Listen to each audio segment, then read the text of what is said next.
Now we are going to look at the optimization algorithms, different optimization algorithms which are used in neural network for its training. We have already seen gradient descent, and if you look at this one here, we can see that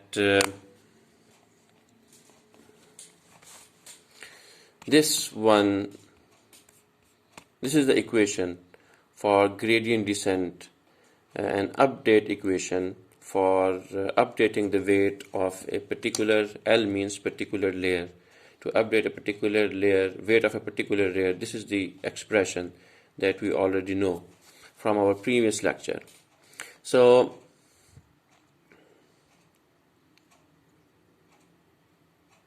this update expression is used by a gradient descent. Here we can see that we take the gradient of the objective function, this one here, this gradient of the objective function. And if we solve it, or we have already seen it before when we were talking about back propagation, so this gradient term, it actually involves, when we solved it and found out its expression, so it involves input value. So what actually happens that weights are updated with this gradient descent, and that gradient descent use the input samples and input examples that are available. So one way to use that input is that we use all the input samples. As we have already discussed, that this is one input sample, like this is an image, let's say a 10 by 10 image, and that 10 by 10 image that has been converted to a column vector of size 100. So this is one sample, this is second sample here. So these are different samples here, and if we have, let's say, total m samples, like 100 samples, so these are all the samples. So one way of updating our weights is, or training of our neural network is, that we use all those input samples or examples at once, and gradient descent use all those examples at once to update values of its weights. Now, if we have a small number or decent number of input examples, then this whole matrix can be used at once for the update of our weight value with the help of gradient descent. But if we have a huge number of input examples, or the size of the data set is very large, like it is 1 million, so using this matrix, it will become very much costly, that we use all those 1 million samples or examples in one update expression. So for that purpose, we have some alternate methods to speed up our training, and that one of the alternative is that we use mini batches, that instead of using all the input examples at once, we divide them into small patches, into small chunks, like you can say these are a small number of chunks, like and the size of this is called one mini batch, and the size of mini batch is equal to the 2 raised to power something. For example, it can be 256 examples in one mini batch, or it can be 512 examples in one mini batch, or similarly 1024 examples in one mini batch, that is 2 raised to the power of something, 5 or 6 or 7 or 8. So in this way we use those mini batches, and one mini batch is used for training of the neural network, and then next training batch is used, and then next training batch, and then next mini batch is used. So in this way, in one epoch, when all of the input samples are used, then next epoch again we use these input samples in terms of mini batches. So in this way, the computational complexity of our gradient descent or updating of our weight value, it reduces. So instead of using a batch gradient descent, which is given here, batch means that we are using all the input examples at once. So instead of using batch gradient descent, we use mini batches gradient descent. Mini batch gradient descent. That means that we have divided our input examples into mini batches, a set of mini batches, and those mini batches are used for one epoch, or when all those mini batches are consumed, and for next epoch we again use the all number of samples in terms of mini batches.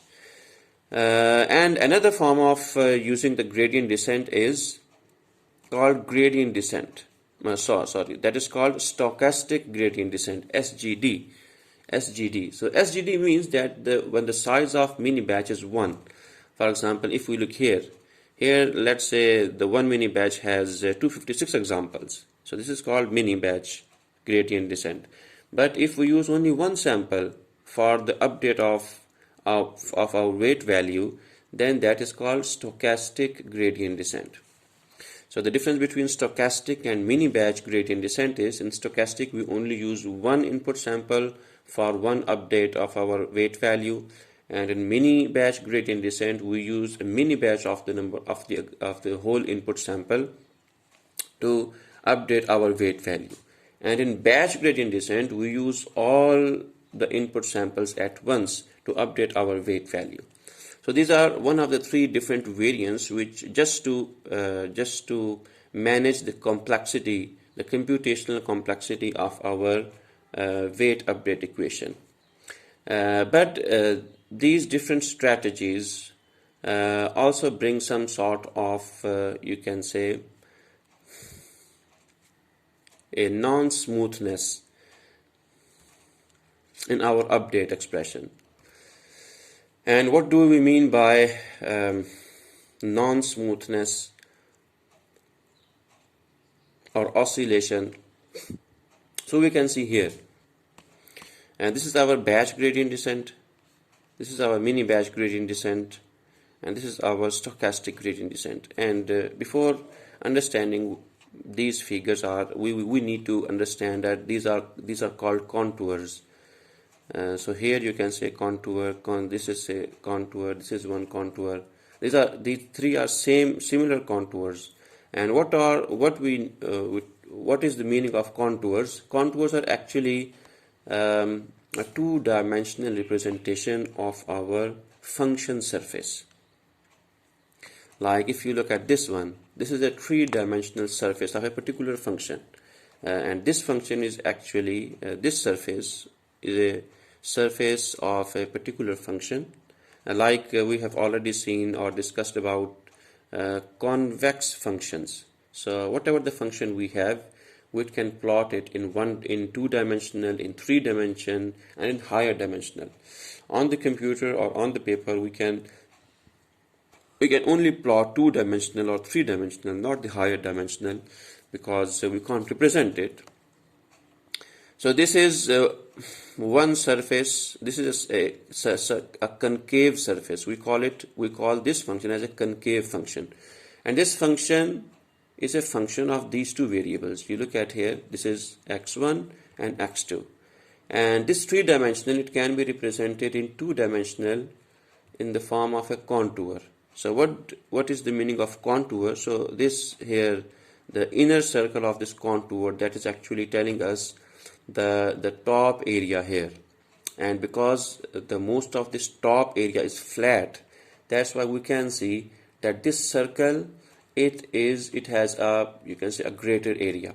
If we have a sharp peak, if we had a sharp peak here, then we would have seen a small circle here, but since we have a flat surface here, so that flat surface is being represented here in the form of a bigger circle. So in this way, these smaller values of the function, these surfaces are actually the smaller values of the function. So these are being represented by these contours, these lines here. And if we look at this one, this is just this function is an inverted version of the above one. So you can also see that now the bottom of this surface, it has a flat surface. A bigger area is flat, so we can represent the inner circle like in a bigger one. And then we have these higher values, and these are being represented like this one. These circles or these marks or lines which are closer to one another, which means that as we are moving away from the bottom, the values are increasing with a larger rate. So you can also consider the contour of this function. For example, this is a convex function, and this is pretty much, you can say, symmetric surface. So for that symmetric surface, you can see the bottom of this surface, this three-dimensional surface, it is narrower as compared to this one. So that's why its innermost circle, it is of smaller size or smaller radius as compared to that one. And as we are moving away from this minimum points, the magnitude is increasing. So that's why we have these circles and the concentric circles here. And if we look at this surface, we can also, here we are using only one color, but here we are using different colors, like the blue color, the darker blue color, that is representing the minimum value of the function, and this, you can say, orange color, that is representing the higher values of that function. So we can also represent these contours in the form of some color figure, two-dimensional color figure. This is also a particular type of function which is called a saddle surface. We will discuss about it later on.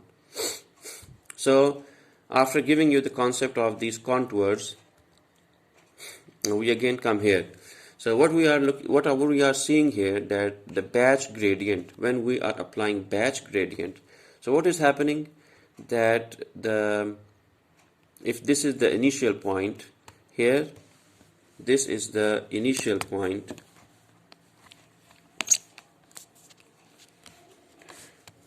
here this is the initial point.